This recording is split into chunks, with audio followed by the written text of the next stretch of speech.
আজকে শব্দ গঠন ও শব্দ ভাণ্ডার নিয়ে আলোচনা করব। দেখো, যৌগিক শব্দ যেটা হলো, আমরা জানি যে মৌলিক শব্দ আর যৌগিক শব্দ। তো যে শব্দকে ভাঙা যায় বা বিশ্লেষণ করা যায় না, ভাঙা বা বিশ্লেষণ করা গেলেও ভগ্নাংশ বা বিশিষ্ট অংশের কোনো অর্থ প্রকাশ পায় না বা অর্থ হয় না, তাকে আমরা বলবো মৌলিক শব্দ। কেমন দেখো, যেমন কাটা যদি কথাটা বলি, মানে শব্দটা, সেক্ষেত্রে কাঠ যুক্ত আ, এবার টয়ে হসন্ত যুক্ত আ, কাটা, একে কিন্তু ভাঙা বা বিশ্লেষণ করা যাচ্ছে না, কাটা। এবার যেটা বিশ্লেষণ করা গেল কাঠ হসন্ত, যার কোনো অর্থই নেই, যুক্ত আ, আমরা আ যুক্ত করছি, আ স্বরবর্ণ যুক্ত করে আমরা বলছি কাটা। এবার দেখো, রথ দেখা, হ্যাঁ, এখানে রথকে দেখা, এবার আমরা ওটা কিভাবে কাটবো? রথকে দেখা, এটা তো আমাদের সমাস নিষ্পন্ন শব্দ হয়ে যাচ্ছে। আর আমাদের দেখবে আরেকটা শব্দ আছে, যেটা হচ্ছে আমাদের সাধিত শব্দ। সাধিত শব্দের অর্থ হলো সম্পাদিত, যা প্রকৃতির প্রত্যয়ের দ্বারা কিংবা সমাস নিষ্পন্ন হয়ে গঠিত হয়, তাকে সাধিত শব্দ বলে। সমাস নিষ্পন্ন শব্দ কোনগুলোকে বলবো? যেগুলোর সাথে আমরা সমাস শব্দের অর্থই হচ্ছে আমাদের সংক্ষেপ করা, কোনো একটা দুটো শব্দ থাকবে, যেমন রথকে দেখা, এই কে বিভক্তি কিন্তু আমাদের কি দেখা বা কাকে দেখা যখনই থাকে, সেটা কিন্তু আমাদের কর্মকারকের দিকে চলে যায়, এবং কর্মকারক দিয়েই কিন্তু আমাদের সমাস নিষ্পন্ন শব্দ হয়ে থাকে। সব ক্ষেত্রে না, তৎপুরুষ সমাসের ক্ষেত্রে হয়ে থাকে। যেমন তৎপুরুষ সমাসে আমরা বলি রথকে কি দেখা, রথকে দেখা। এই রথকে দেখা কথাটা আসল যে পয়েন্ট, সেটা হলো রথকে দেখা, দুটো শব্দ আছে, সেটা সংক্ষেপ করে নিয়ে হলো রথ দেখা। সংক্ষেপ করে নিয়ে হলো রথ দেখা। সব ব্যাস বাক্য সহ সমাসটা হচ্ছে আমাদের রথকে দেখা, এবার ব্যাস বাক্য এবার শব্দটা হয়ে যাচ্ছে রথ দেখা। এবার দেখো, সেক্ষেত্রে আমাদের যেটা বলছে যে সব সময় কিন্তু যৌগিক শব্দ সমাস নিষ্পন্ন হবে এবং প্রকৃতি প্রত্যয়ের দ্বারা গঠিত হবে। আমাদের যেমন প্রকৃতি প্রত্যয় বলতে কোনগুলো হয়? প্রকৃতি কিন্তু প্রত্যয়ের আগে বসে, হ্যাঁ, অনেকে হয়তো জানো প্রকৃতি প্রত্যয়ের আগে বসে। এবং যে প্রত্যয়গুলো আমরা ব্যবহার করি, যেগুলো হলো এই সানজ প্রত্যয়, সানজটা তো আর কোনো বাংলা প্রত্যয় নয়, সানজটা সংস্কৃত প্রত্যয়। সেই সানজ কোন অর্থে ব্যবহৃত হয়? যখন বিদ্যমান, বর্ধমান, হ্যাঁ, যেগুলো ধরো আছে, মানে বর্তমান, হ্যাঁ, তো মান শব্দটা বোঝাতে সানজ, মানে মান শব্দটা বোঝাতে সানজ শব্দটা ব্যবহার করা হয়, সানজ প্রত্যয় ব্যবহার করা হয়। এইগুলো এবার আমরা বলবো গঠনগত দিক থেকে শব্দ দু রকমের হচ্ছে। আমি প্রত্যয়ের ক্লাসে প্রত্যয় আলোচনা করে দেবো, প্রত্যয় ক রকমের সব কিছুই আলোচনা করব। সংস্কৃত কৃত প্রত্যয়, বাংলা কৃত প্রত্যয়, তদ্ধিত প্রত্যয়, সংস্কৃত তদ্ধিত প্রত্যয়, কৃত প্রত্যয় আলোচনা করে দেব। দেখো, গঠনগত দিক থেকে শব্দ দু প্রকার, একটা হলো মৌলিক শব্দ, দুই হলো সাধিত শব্দ। তাছাড়া অর্থগত দিক থেকে গঠিত শব্দ, এই ধরনের শব্দ তিন প্রকার আছে। একটা হচ্ছে যৌগিক শব্দ, দুই হলো রূঢ় বা রূঢ়ি, ও তিন হলো যোগ রূঢ় শব্দ। যৌগিক শব্দ যেটা হচ্ছে, সেটা হচ্ছে দেখো, তোমাদের বলবো, আর আগেই বলেছি তোমাদের, পালিযুক্ত অক, অকটা কি বলতো? অকটা হলো প্রত্যয়। নক, অক, হ্যাঁ, পালক, অক, পাল যুক্ত অক, পালক, হ্যাঁ, এই যে শব্দটা, এইটা কিন্তু অক, নক, এগুলো কিন্তু প্রত্যয়।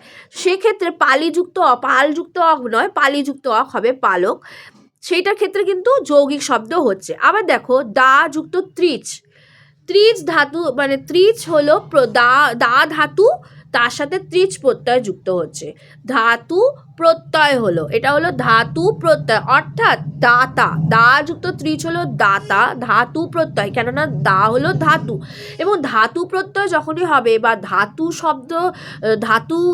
যখন যুক্ত থাকছে, তখন কিন্তু সেটা ক্রিয়া বিভক্তির দিকে চলে যাচ্ছে, নাম বিভক্তির দিকে, ক্রিয়া বিভক্তি বলছি, ক্রিয়াপদ, ক্রিয়া প্রত্যয়ের দিকে চলে যাচ্ছে, এবং সেটা কিন্তু নামের ক্ষেত্রে, নামপদের ক্ষেত্রে হচ্ছে না, ক্রিয়াপদের ক্ষেত্রে হচ্ছে। এবার ক্রিয়াপদ কেন বললাম, কারণ দেখো দাতা শব্দটা তো কেউ একজন দিচ্ছে, দাতা যিনি দেন তাকে দাতা বলেন, তিনি একটা কাজ করছেন, সেক্ষেত্রে ক্রিয়াপদ। নাম ধাতু এখানে হচ্ছে না, ক্রিয়া এই তোমার দা ধাতু যেহেতু হচ্ছে, ধাতুর সাথে যখন প্রত্যয় যুক্ত হচ্ছে তখনই সেটা কিন্তু আমাদের ক্রিয়া কাজে চলে যাচ্ছে। তো দা যুক্ত ত্রিশ, যিনি দান করেন, দাতা, দা যুক্ত ত্রিশ হবে দাতা।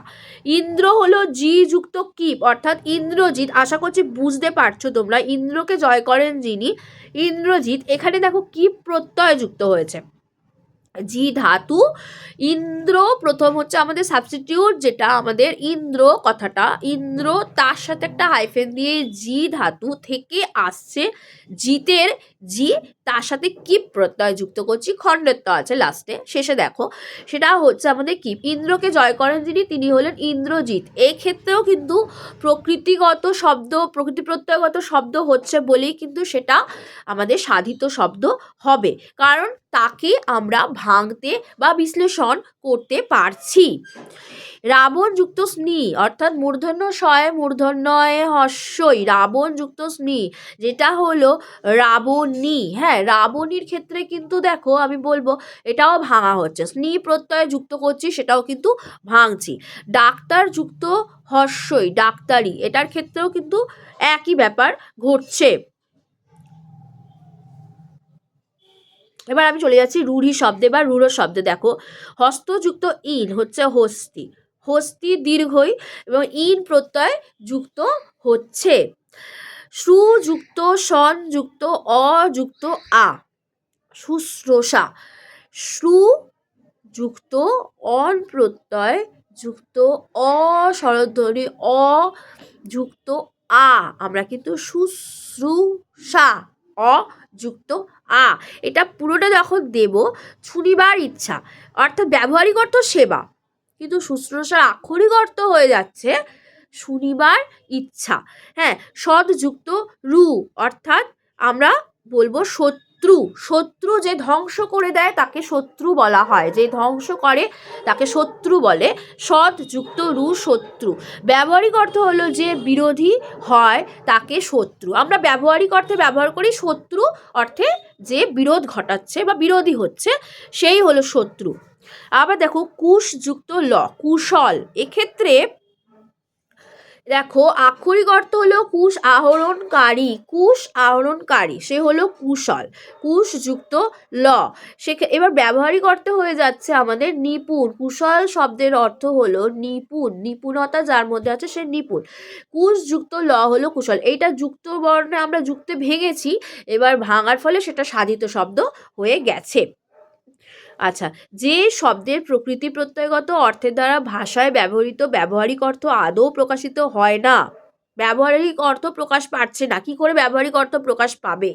হ্যাঁ, অর্থাৎ প্রকৃতি প্রত্যয়গত অর্থ ও ব্যবহারিক অর্থ সম্পূর্ণ পৃথক, এটা আমাদের বলতেই হবে, তাকে রূঢ় বা রূঢ়ি শব্দ বলবো। দেখো তাহলে আশা করছি তোমরা বুঝতে পারছো, যে ক্ষেত্রে আমাদের প্রকৃতি প্রত্যয়গত অর্থের দ্বারা ভাষায় ব্যবহৃত ব্যবহারিক অর্থ আর আক্ষরিক অর্থ, মানে আমরা প্রত্যেক দিন দৈনন্দিন যে যে ব্যবহার করে থাকি যে শব্দের অর্থ সেইটা, তার সাথে প্রকৃতি প্রত্যয়গত যে অর্থ, প্রকৃতি প্রত্যয় করে যেটা বেরোচ্ছে শব্দের অর্থ, সেটা কিন্তু সম্পূর্ণ আলাদা, সেই জন্য কিন্তু এটা রূঢ়ি শব্দ বা রূঢ় শব্দ বলা হয়ে থাকে।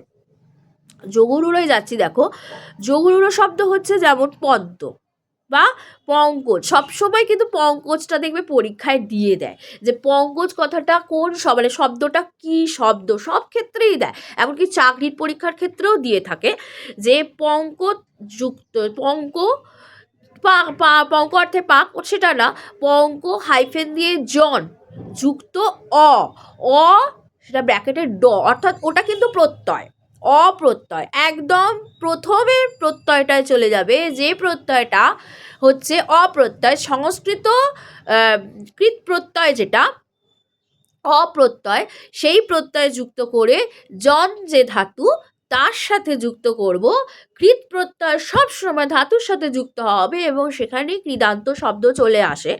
পঙ্ক হাইফেন জন যুক্ত অ হয়ে গেল পঙ্কজ, অর্থাৎ পাকে জন্মে যা পঙ্কজ।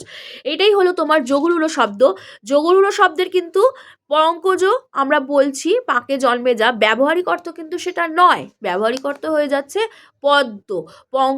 পঙ্কজের ব্যবহারিক অর্থ হলো পদ্ম। সুতরাং তোমাদের এইখান থেকে একটা সংজ্ঞা চলে আসে, যেটা হলো যে শব্দের প্রকৃতি প্রত্যয়গত অর্থ ও ব্যবহারিক অর্থ কিন্তু আলাদা নয়।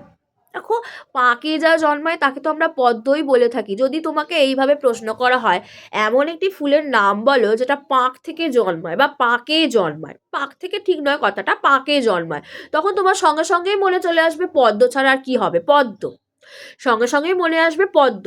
সুতরাং এবার তাকে তো আমরা ভালোবাসায় তো পঙ্কজ বলে থাকি, সুতরাং অর্থ কিন্তু আলাদা হলো না। পঙ্কজ শব্দের অর্থ তোমার পদ্ম, এবং পাকে যা জন্মাচ্ছে সেটাও কিন্তু পদ্ম। সুতরাং প্রকৃতি প্রত্যয়গত অর্থ ও ব্যবহারিক অর্থ একেবারে আলাদা নয়, বরং প্রকৃতি প্রত্যয়গত অর্থকে অনুসরণ করে একটি বিশেষ ব্যবহারিক অর্থ প্রকাশিত হচ্ছে, যেটাকে আমরা বলে থাকি যোগরূঢ় শব্দ।